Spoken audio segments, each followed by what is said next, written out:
Bismillahirrahmanirrahim. Assalamualaikum warahmatullahi wabarakatuh. Waalaikumsalam warahmatullahi wabarakatuh. Waalaikumsalam.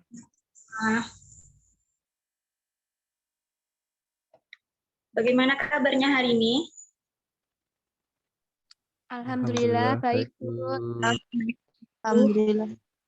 Baik, Bu. Alhamdulillah. Semoga semuanya diberikan kesehatan.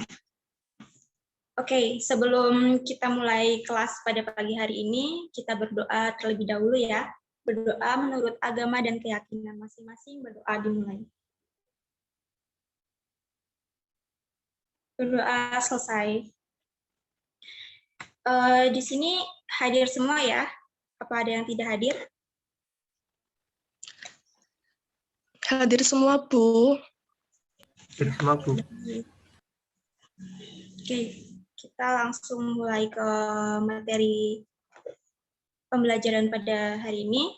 Ibu di sini membawakan materi kematangan emosi dan berpikir positif. Materi pada pagi hari ini itu dibagi menjadi 5 subbab, di mana nanti Ibu akan menjelaskan isi materi dari masing-masing subbab tersebut. Oke. Yang pertama ada pengertian kematangan emosi. Apa sih yang dimaksud dengan kematangan emosi? Kematangan emosi adalah suatu kondisi emosional di mana tingkat kedewasaan individu yang terkendali, tidak kekanak-kanakan, amarah yang meluap-luap, dan mampu mengungkapkan emosi sesuai kondisi yang ada, yang mana individu dapat menilai situasi secara kritis sebelum beraksi secara emosional dan peduli terhadap perasaan orang lain. Terus, menurut Harlock, kematangan emosi dapat dikatakan sebagai suatu kondisi perasaan atau reaksi perasaan yang stabil terhadap suatu objek permasalahan, sehingga untuk mengambil suatu keputusan atau bertingkah laku didasari dengan suatu pertimbangan dan tidak mudah berubah-ubah dari satu suasana hati ke dalam suasana hati yang lain. Jadi sebagai contohnya itu ketika kita ada masalah dengan pasangan atau pacar ya, kalau misalkan kematangan emosinya sudah baik itu tidak langsung mengambil keputusan sendiri. Jadi dicari jalan tengahnya atau menenangkan emosi terlebih dahulu baru diomongkan baik-baik sama pasangannya, seperti itu contohnya. Lalu faktor-faktor yang mempengaruhi kematangan emosi. Menurut Harlock, yang mempengaruhi kematangan emosi seseorang antara lain ada usia. Semakin bertambah usia individu, diharapkan emosinya akan lebih matang dan individu akan lebih dapat menguasai dan mengendalikan emosinya. Individu semakin baik dalam kemampuan memandang suatu masalah, menyalurkan dan mengontrol emosinya secara lebih stabil dan matang secara emosi. Yang kedua, ada perubahan fisik dan kelenjar. Perubahan fisik dan kelenjar pada diri individu akan menyebabkan terjadinya perubahan pada kematangan emosi. Yang ketiga, ada pola asuh orang tua. Pengalaman berinteraksi di dalam keluarga akan menentukan pola perilaku anak terhadap orang lain dalam lingkungannya. Salah satu faktor yang mempengaruhi dalam keluarga adalah pola asuh orang tua. Cara orang tua memperlakukan anak-anaknya akan memberikan akibat yang permanen dalam kehidupan anak. Lanjut yang keempat itu faktor lingkungan. Lingkungan di sekitar kehidupan seseorang yang mendukung perkembangan fisik dan mental memungkinkan kematangan emosi dapat tercapai. Yang kelima ada jenis kelamin.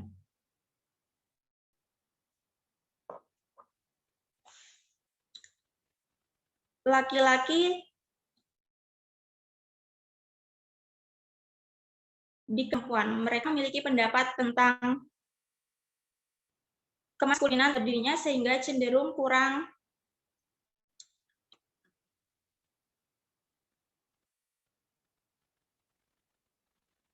kurang bisa mengatasi emosi atau bisa mengekspresikan emosi. Hal ini menunjukkan bahwa laki-laki cenderung memiliki ketidakmatangan emosi jika dibandingkan dengan perempuan. Lanjut, aspek-aspek kematangan emosi. Menurut Kasmini, aspek-aspek kematangan emosi pada individu adalah sebagai berikut. Yang pertama ada sikap untuk belajar. Sikap untuk belajar bersikap terbuka untuk menambah pengetahuan, jujur, mempunyai keterbukaan, serta motivasi diri yang tinggi, bisa memahami agar bermakna bagi dirinya. Yang kedua, memiliki rasa tanggung jawab untuk mengambil keputusan untuk menanggung resikonya. Individu yang matang tidak menggantungkan hidup sepenuhnya kepada individu lain karena individu yang matang tahu bahwa setiap orang bertanggung jawab atas kehidupannya sehari-hari. Yang ketiga, memiliki kemampuan untuk berkomunikasi dengan efektif. Memiliki kemampuan untuk mengekspresikan perasaan, memiliki apa yang akan dilakukan dan mengemukakan pendapat. Yang keempat, memiliki kemampuan untuk menjalin hubungan sosial. Individu yang matang mampu melihat kebutuhan individu yang lain dan memberikan individu yang matang mampu menunjukkan ekspresi kepada individu lain. Yang keempat, mengelola emosi. Emosi negatif perlu dikelola dengan baik agar energi yang dihasilkan bisa mengarahkan individu untuk menghasilkan sesuatu yang positif. Menurut beberapa penelitian, berpikir positif tidak memberikan banyak pengaruh kepada kondisi emosi. Hal ini terjadi karena memang banyak pengaruh kepada kondisi emosi. Hal ini terjadi karena memang diri terbiasa untuk melakukan pemikiran secara negatif. Di saat individu melakukan pemikiran secara positif, maka bawa semua bagian dari diri kita untuk ikut berpikir positif. Nantinya keputusan selanjutnya yang diambil akan semakin lebih jernih dan atmosfer tergesa-gesa akan hilang, sehingga dampaknya tindakan yang diambil selanjutnya akan lebih baik. Jadi pikiran positif itu menghasilkan emosi yang lebih tenang, lalu mampu mengambil keputusan dengan dampak yang lebih baik, dan lingkungan sekitar pun akan ikut terkena imbas positifnya. Sebelum lanjut ke subbab berikutnya, Ibu punya pertanyaan untuk anak-anak semua. Jadi kan pada saat ini sedang ada PPKM atau pemberlakuan pembatasan kegiatan masyarakat di mana seluruh masyarakat harus mematuhi protokol kesehatan. Selain mematuhi protokol kesehatan, berpikir positif juga kunci utama dalam mengelola stres, yang di mana selanjutnya akan berperan mendatangkan banyak manfaat kesehatan dan berpengaruh juga dalam menjaga imun tubuh agar tidak terkena COVID-19. Di sini anak-anak semua pada sehat kan tentunya? Alhamdulillah sehat, Bu. Sehat, Bu. Dan pasti kalian semua bersyukur atas kesehatan kalian pada saat ini. Nah, pertanyaannya, apa yang membuat kalian bersyukur dan terus berpikir positif pada saat ini? Nanti yang bisa menjawab ada reward di akhir sesi pembelajaran. Saya boleh, Bu. Saya Boleh. Bu ingin menjawab, Bu. Ingin Iya, menjawab, Bu.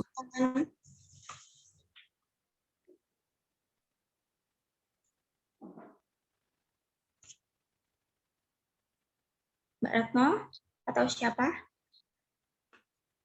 Saya ya, Bu. Saya ingin mencoba menjawab nih, Bu. Iya. Senjata yang paling ampuh untuk melawan stres dan pikiran negatif, yaitu menurut saya kesanggupan kita untuk memilih berbagai pikiran yang akan kita pikirkan. Dan kebahagiaan akan menghilang dari mereka yang menolak untuk melihat hal baik yang telah mereka miliki atau kurang bersyukur.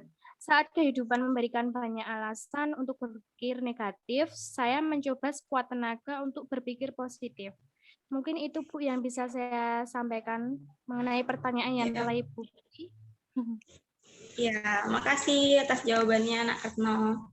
Jadi benar, bersyukur itu sangat mudah ya. Contohnya itu tadi dengan cara kita melihat hal-hal baik di sekitar kita yang telah kita miliki, terus juga saat kehidupan memberikan banyak alasan untuk berpikir negatif, kita coba sekuat tenaga untuk bisa mengalihkan jadi pikiran positif. Gitu. Nanti Naratno bisa personal chat kirim nomornya ke saya ya, saya kirimin pulsa untuk reward. Baik Bu, terima kasih Bu Risa. Ya, sama-sama. Lanjut ke subbab berikutnya, yaitu kekuatan berpikir positif. Optimis adalah suatu sikap atau pandangan positif yang dimiliki seorang dengan cara berpikir positif. Memberikan pemikiran yang kuat, selalu merasa gembira dengan keadaan yang ada, merasa percaya diri, percaya bahwa selalu ada harapan di dalam hidup, dan merasa yakin bahwa suatu saat dirinya akan meraih tujuan yang diinginkan. Manfaat berpikir positif. Manfaatnya adalah kita akan merasakan ketenangan hidup karena kita yakin bahwa harapan dalam kehidupan akan selalu ada. Dengan kata lain, kita tidak akan bersikap gusar atau merasa khawatir dengan kehidupan di masa mendatang. Apa saja manfaat berpikir positif untuk mental?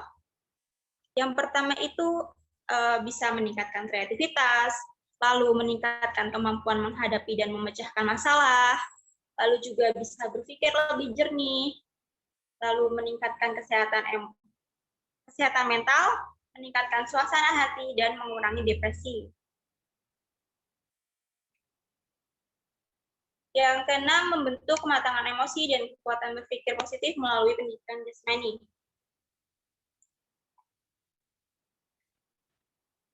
Pendidikan jasmani memiliki tujuan yang bersifat menyeluruh yang mencakup aspek fisik, kognitif, afektif, emosional, sosial, dan moral.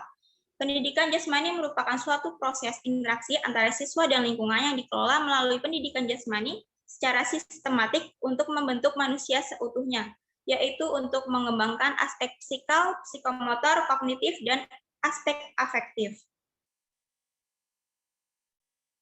Semua aspek-aspek kematangan emosi seperti yang dikemukakan oleh Maslow akan tercakup dalam penjasor, yaitu 1.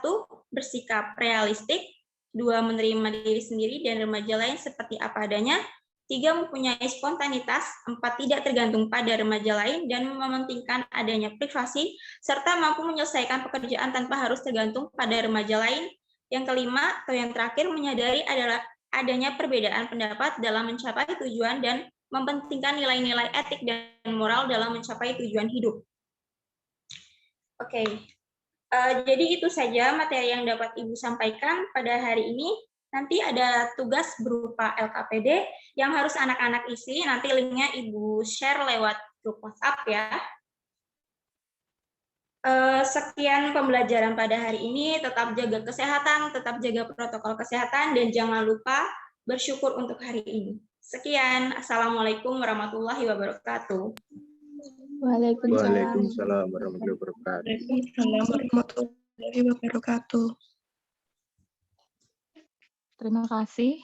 Ini tadi Mbak siapa ya? Mbak Risa, Bu. Oh ya Mbak Risa. Nggih, monggo berikutnya ganti link nggih. Iya, Bu. Ganti link.